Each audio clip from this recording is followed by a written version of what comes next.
First contact and fall. The research vessel Hyperion drifted silently through the Oort cloud, its advanced sensors probing the darkness between the stars. Dr. Sarah Chen stood at her station, dark eyes fixed on the holographic display that filled the air before her. After 6 months of deep space exploration, they had found nothing but ice, rock, and the occasional comet. But today was different. "Captain Morrison," she called out, her voice steady despite her racing heart. "I'm picking up some unusual readings from Sector 7. Captain Alina Morrison turned from her command chair, her silver-streaked hair catching the soft blue light of the bridge displays. At 53, she had seen everything the solar system had to offer, but nothing like this. "Define unusual, Doctor." "The electromagnetic signature. It's artificial and ancient. Initial dating puts it at least 50,000 years old." Sarah's fingers danced across her console, bringing up more detailed scans. "Whatever it is, it's bigger than any human construction. And it's not random debris. There's structure to it." The bridge crew fell silent. Humanity had searched for signs of alien life for centuries. They had found microbes on Mars, primitive life forms in Europa's oceans, but never anything intelligent, never anything that built. "Plot an intercept course," Morrison ordered, "and get me a visual as soon as we're in range." The Hyperion's engines hummed to life, pushing the ship through the void. They were 3 weeks from the edge of the solar system, farther than any human vessel had ventured before. The ship's crew of 30 was handpicked, scientists, engineers, and explorers, each chosen for their expertise and psychological stability. Hours passed like days as they approached the anomaly. Finally, the main viewport flickered to life, revealing their target. Gasps echoed across the bridge. It was a ship, or what remained of one, nearly 2 kilometers long. Its hull was covered in geometric patterns that seemed to shift and flow even as they watched. Dark metal, or something like it, stretched out in elegant curves that defied human engineering. Parts of it were broken, revealing cavernous interior spaces. "Multiple hollow sections detected," reported Lieutenant James Rodriguez from Tactical. "Atmosphere reading. Holy shit. There's air in there. Thin, but breathable." Morrison stood, her expression a mixture of wonder and caution. "Deploy the probe. Let's see what we're dealing with before we get any closer." The small probe detached from the Hyperion's hull, its thrusters carrying it toward the alien vessel. Data streamed back, painting a picture of technology beyond human understanding. The probe's cameras revealed corridors lined with what looked like circuitry, but moving, alive in a way that defied explanation. "Captain," Sarah's voice cracked slightly. "This ship, it's watching us." Before Morrison could respond, the alien vessel pulsed with purple light. Energy readings spiked off the charts. The probe's feed cut out. "Evasive maneuvers," Morrison shouted, but it was too late. A beam of coherent light, so bright it hurt to look at even through the filtered viewport, lanced out from the derelict. It struck the Hyperion with surgical precision, cutting through their shields as if they weren't there. Instead of destroying the ship, however, it held them in place. "Engineering reports all systems operational," Rodriguez called out. "But we can't move. It's like we're caught in amber." Sarah's console erupted in alerts, multiple energy signatures emerging from the derelict. They're coming aboard." They materialized on the bridge like liquid mercury taking human form. Tall, gleaming figures with too many limbs and faces that reflected everything like perfect mirrors. The bridge crew reached for weapons, but found their bodies wouldn't respond. One of the entities stepped forward, its surface rippling.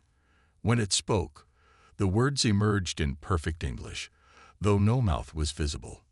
"Prototype species detected. Development incomplete.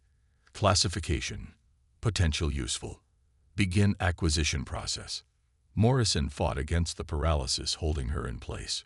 "We are representatives of Earth.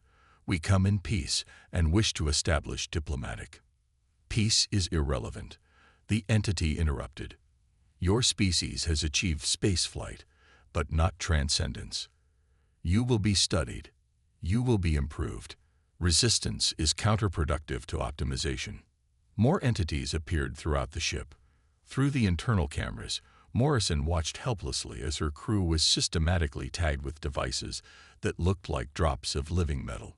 One by one, they collapsed. Sarah managed to turn her head enough to meet Morrison's eyes. "Captain, the emergency beacon." "Predetermined response," the entity stated. "Signal already blocked. Commence transport." The last thing Morrison saw before the darkness took her was the alien derelict growing larger in the viewport.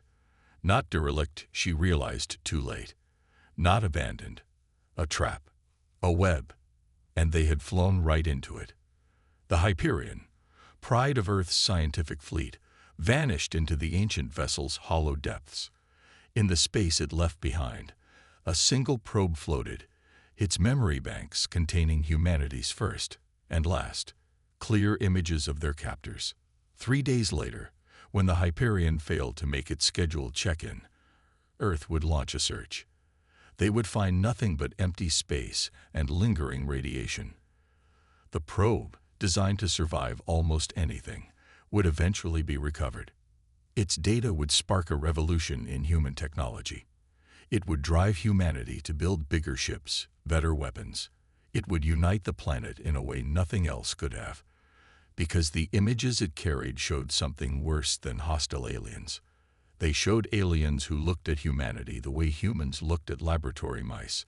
And somewhere in the darkness between the stars, the Hyperion's crew was about to discover exactly what that meant.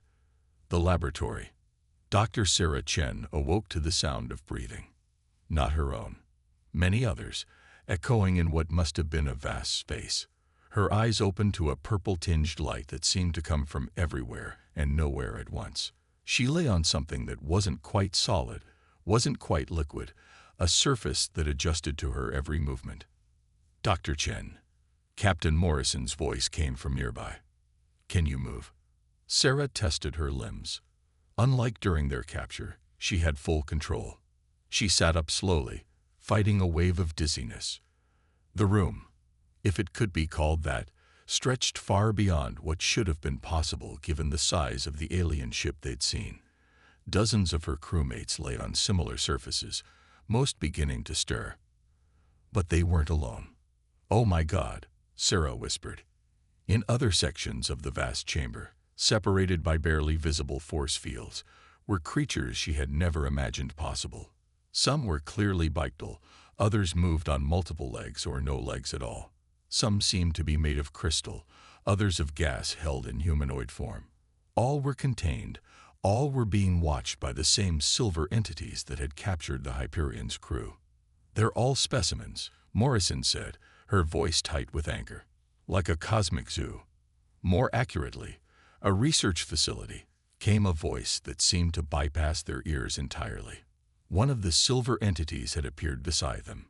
"Your species shows remarkable cognitive recovery time. Noting for future reference." Sarah stood, her scientific curiosity warring with fear and anger. "What are you? Why are we here?" The entity's surface rippled, forming patterns that almost looked like written equations before smoothing again. "We are the architects. We seek perfection through guided evolution.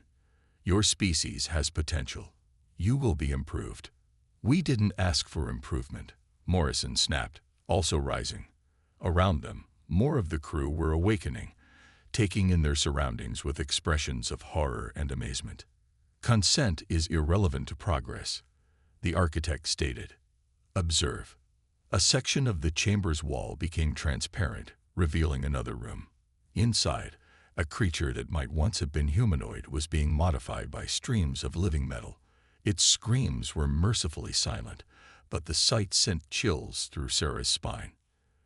"That's barbaric," Lieutenant Rodriguez said, having made his way over to them. "You can't just experiment on sentient beings." The architect's surface displayed complex mathematical patterns. "Your ethical constraints are based on limited understanding. We have guided species for millions of years. Those who survive become perfect. Those who do not become data." Sarah noticed something then. In the nearest containment area, a species of crystalline beings was working together, using their bodies to reflect and focus the ambient light. They were communicating through patterns of refracted light, and the architects didn't seem to notice. "What's our status?" Morrison asked quietly, drawing Sarah's attention back to their immediate situation. The captain had gathered the senior staff, speaking in hushed tones while their captor observed other specimens. "Engineering systems are fried," Chief Engineer Paula Santos reported. But she hesitated, glancing at the architect. "I've been studying their technology since I woke up. It's advanced, but it follows patterns, universal constants. Physics doesn't change just because they're millions of years ahead of us." Morrison nodded slowly. "Dr. Chen, what about our neighbors?" Sarah understood the unspoken question. Multiple species, various stages of technological advancement. Some have been here longer than others. The crystalline beings in Section C have developed some form of communication our captors don't comprehend. "Fascinating observation," the architect said, suddenly beside them again. "Your pattern recognition capabilities exceed initial projections. You will be first group for enhancement." Before anyone could react, force fields sprang up between crew members, isolating them into smaller groups. Sarah found herself with Morrison and Santos, while Rodriguez and others were separated into different sections. "Enhancement begins now," the architect announced. "Resistance will be noted but will not affect procedure." That's when Sarah saw it, a flaw in their captor's perfect plan. The architects were so convinced of their superiority, they didn't bother hiding their methods. Every procedure, every tool, every energy frequency was performed right in front of them. They didn't think their specimens could possibly comprehend, let alone use, this information. They were wrong. As the first enhancement devices descended from the ceiling, Sarah caught Morrison's eye. The captain gave an almost imperceptible nod. They would play along for now. They would watch, learn.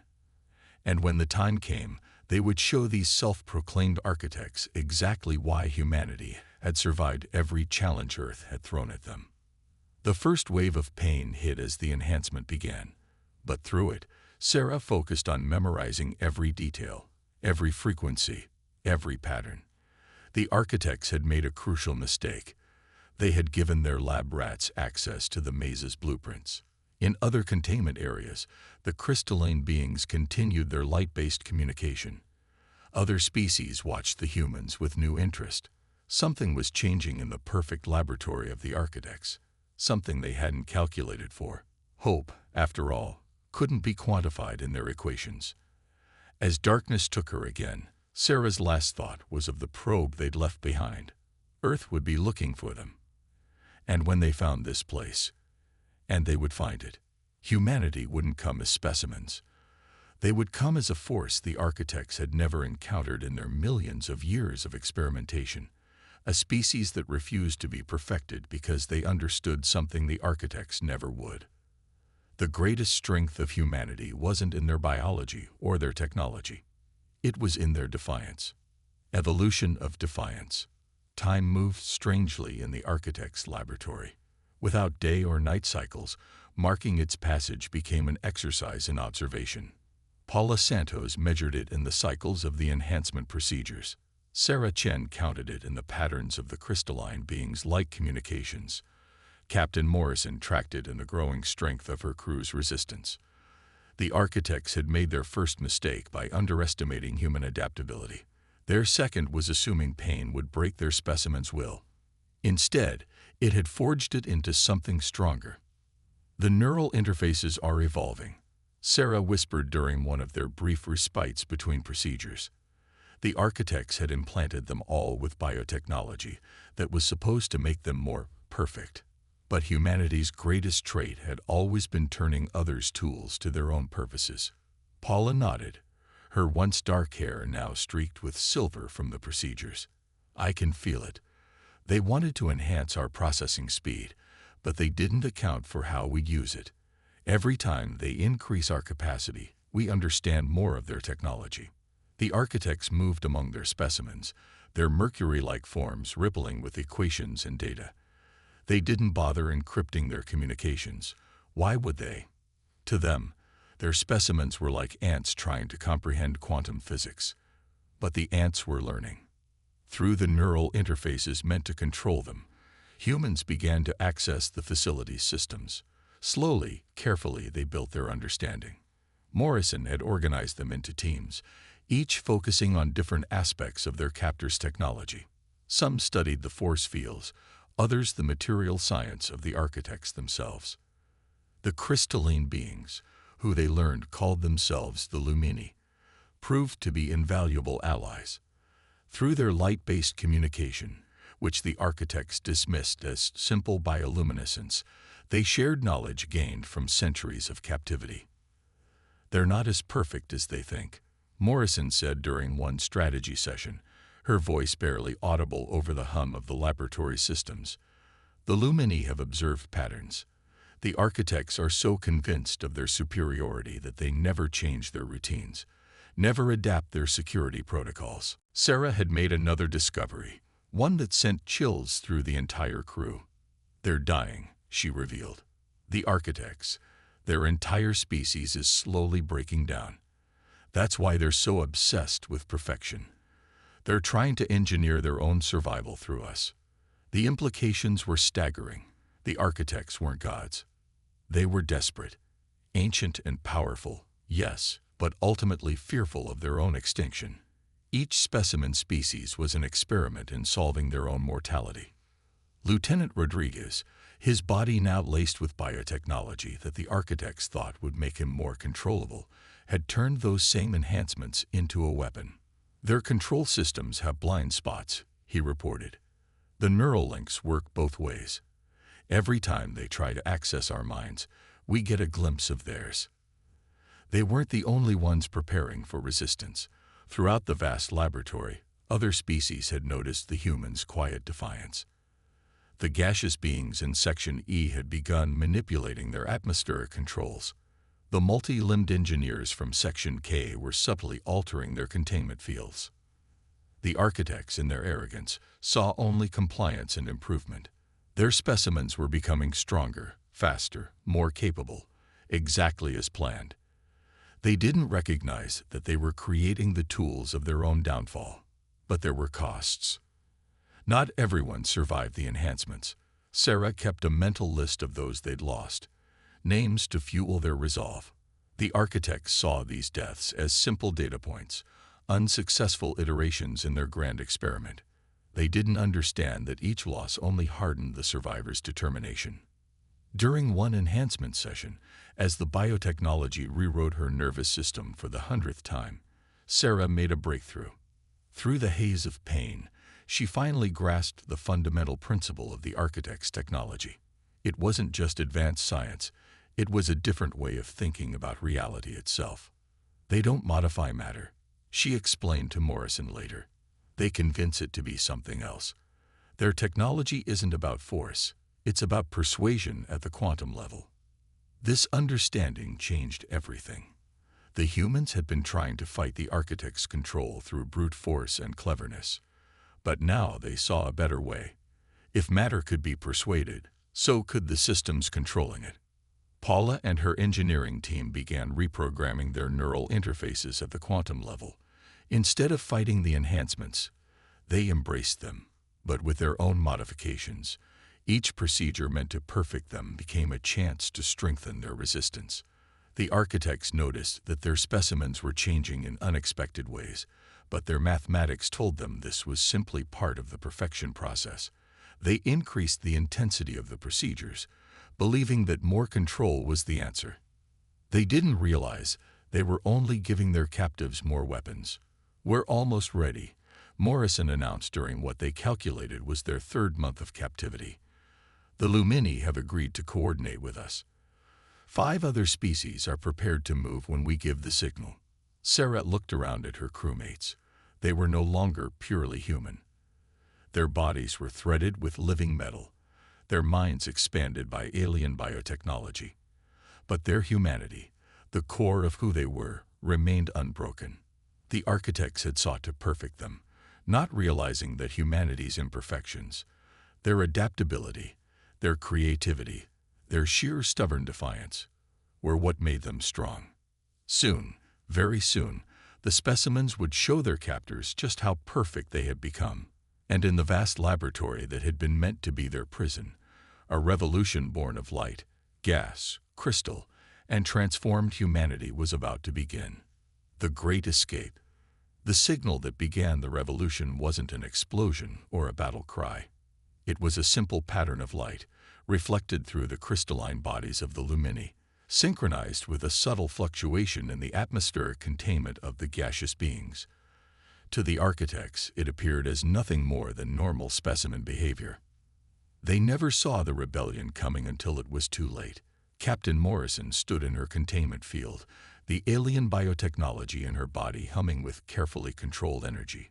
Around her, the 30 surviving members of the Hyperion's crew waited in perfect stillness.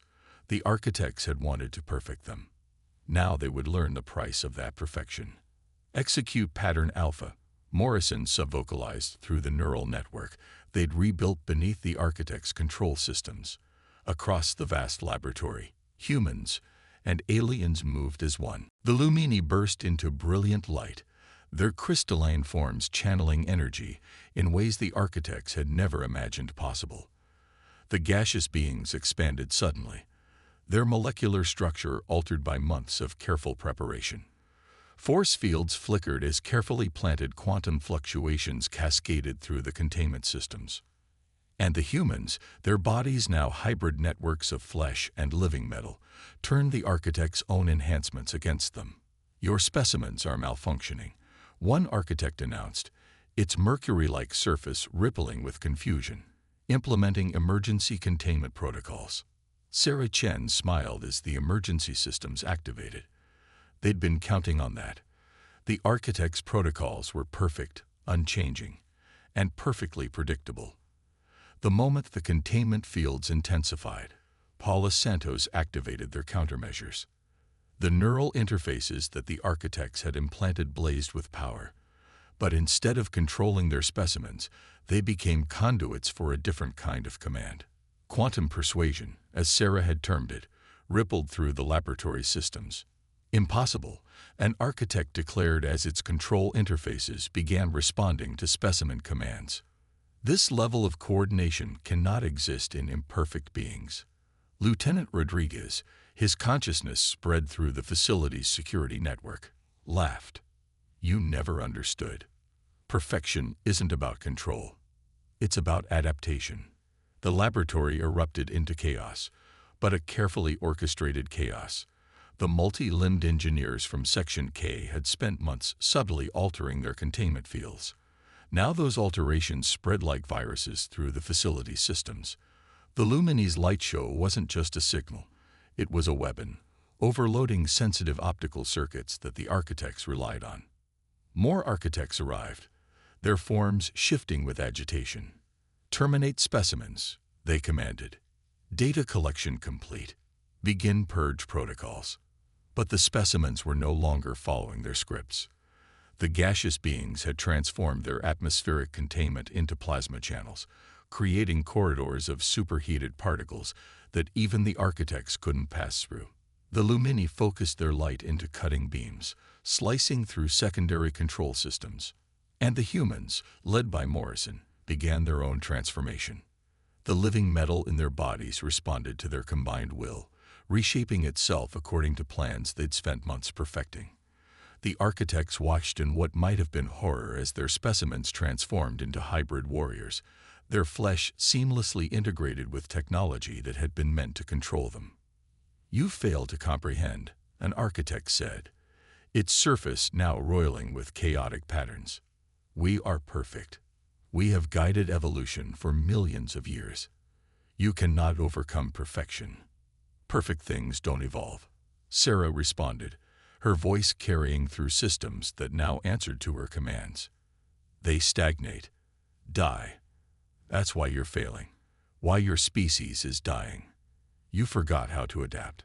The battle for the laboratory became a war of innovation versus stagnation. The architects deployed weapons and defenses that had served them perfectly for eons.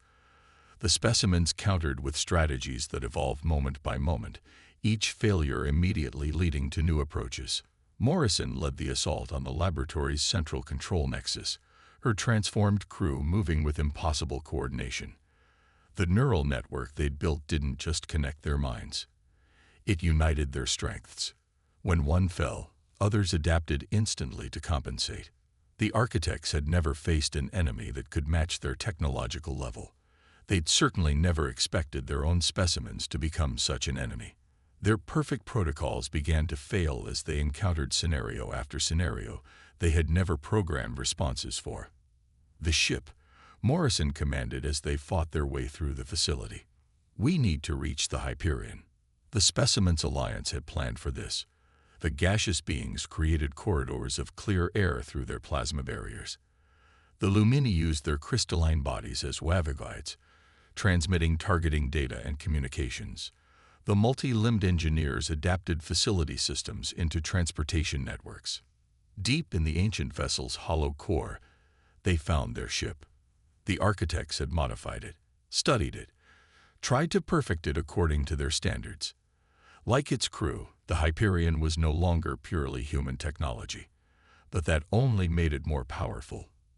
"You believe you can escape," an architect said, its form blocking their path to the ship. "But you are part of us now. The changes cannot be undone." "We don't want them undone," Sarah replied. "We just want them to be our choice." The age of perfect, unchanging order was over. Evolution, real evolution, driven by choice and adaptation rather than controlled manipulation, had returned to the galaxy. As the Hyperion plotted its course for Earth, its crew both more and less than human, Morrison gathered them on the transformed bridge. "We're bringing back more than just technology," she said. "We're bringing back a truth the architects never understood. Perfect isn't an end state. It's the willingness to keep changing, keep adapting, keep choosing who and what you want to become."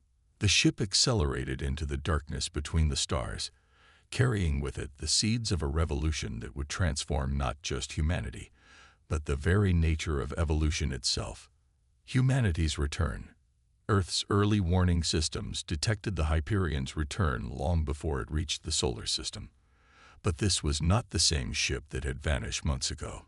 The energy signatures were off the charts, and the whole configuration had changed so dramatically that initial scans classified it as an unknown vessel. Admiral Chen, Sarah's father, stood in Earth Defense Command's central operations room, staring at the main display. The approaching ship looked like the Hyperion had merged with something alien, its once sleek hull now covered in geometric patterns that seemed to shift and flow. "Status of the defense fleet?" he asked, his voice steady despite his racing heart. "All ships in position, sir," his tactical officer reported. "But, sir, they're not attacking. They're broadcasting on all frequencies." The message that came through was in perfect English, but the voice sending it was changed, as if multiple people were speaking in perfect harmony. "Earth Defense Command, this is Captain Elena Morrison of the research vessel Hyperion. Authentication code Alpha 7 Delta 9 Echo. We are coming home, and we bring with us both warnings and gifts." The command center erupted in activity. The authentication code was valid, but everything else about the situation defied protocol. Through the quantum entanglement communicator, humanity's most advanced technology, came a flood of data. Star charts, technical specifications, and biological data streamed in faster than the computers could process it. "The approaching vessel has dropped out of FTL," someone announced. "Visual contact in 3, 2, 1. The main screen filled with an image that made even veteran space officers gasp. The Hyperion was now nearly twice its original size, its hull a perfect fusion of human and alien design. Parts of it seemed to be alive, responding to space debris by flowing around it rather than deflecting it with shields. And it wasn't alone. Surrounding it were smaller vessels that defied classification, some crystalline, others appearing as contained fields of plasma. all moving in perfect coordination with the Hyperion. "This is Admiral Chen," he responded to the transmission. "Captain Morrison, what happened to you out there?" The reply came with an accompanying visual feed. The bridge of the Hyperion was both familiar and alien. The human crew stood at their stations, but they too had changed. Living metal flowed through and around them, their eyes holding an inner light that spoke of consciousness expanded far beyond normal human limits. "We found what we've been looking for all these years," Morrison said, her silver-streaked hair now moving as if in an unfelt breeze. "But more importantly, we found out why we should fear it, and why we shouldn't." Over the next hours, the story unfolded. The architects, their laboratory, the transformation and escape. Earth's leaders listened with growing concern as they learned of an ancient species that viewed younger races as mere specimens to be perfected. "They're still out there," Sarah Chen explained to her father and the assembled military command. Her form flickered between solid and translucent as the quantum communications struggled to convey her altered state. "And they'll come looking for us eventually. But we bring something more important than just a warning." The Hyperion's crew had returned with representatives from 6 other species, each bringing their own unique perspectives and technologies. But more than that, they'd brought understanding of how to merge organic and artificial evolution in ways that preserve choice and individuality. "The architects sought to perfect life through control," Morrison continued. "We learned to perfect ourselves through choice. The technology we've brought back isn't just advanced, it's transformative. But unlike the architects, we believe each person should choose whether and how to use it." The implications were staggering. The biotechnology they'd brought back could cure diseases, extend life, enhance human capabilities far beyond their current limits. The quantum engineering principles could revolutionize everything from space travel to energy production. But there were concerns. Some saw the transformed crew as no longer human. Others feared that accepting this technology would make them vulnerable to the architect's influence. "We understand the fear," Sarah said, addressing these concerns. "We've lived it, but humanity has always faced choices between stagnation and growth, between fear and exploration. The architects failed because they chose perfect stasis over dynamic evolution. We don't have to make the same mistake." As Earth's leaders debated, the Hyperion's crew demonstrated their capabilities. They showed how their hybrid nature allowed them to interface directly with technology while maintaining their human consciousness. The alien representatives shared their own perspectives, their very presence proving that different species could cooperate rather than compete. 1 month after the Hyperion's return, Earth made its choice. The technology would be studied, understood, and adapted, but always with the principle of individual choice at its core. Humanity would face the future on its own terms, neither rejecting advancement nor surrendering to it completely. The architects had sought to perfect the galaxy through control. Instead, they had created something they never expected. A coalition of species united not by force or fear, but by the shared belief in evolution through choice. As Earth began its transformation, as humanity took its first steps toward a future that balanced enhancement with independence, the Hyperion's crew continued their work. They established contact with other civilizations, shared their knowledge, and prepared defenses against the day the architects would return. But they were no longer afraid. The architects had tried to perfect humanity through force, not realizing that true perfection could never be imposed from outside. It had to come from within, from the choices, struggles, and innovations that had always defined human progress. The stars stretched out before them, filled with both promise and danger. But humanity faced them changed, enhanced, yet still fundamentally itself. They had learned the greatest lesson of all. Perfection wasn't an end state to be achieved, but a journey to be chosen again and again, with each new challenge and each new day. And somewhere in the vast darkness between the stars, the architect's perfect laboratory continued its operations, not yet realizing that its greatest experiment had succeeded in ways its creators had never imagined or intended.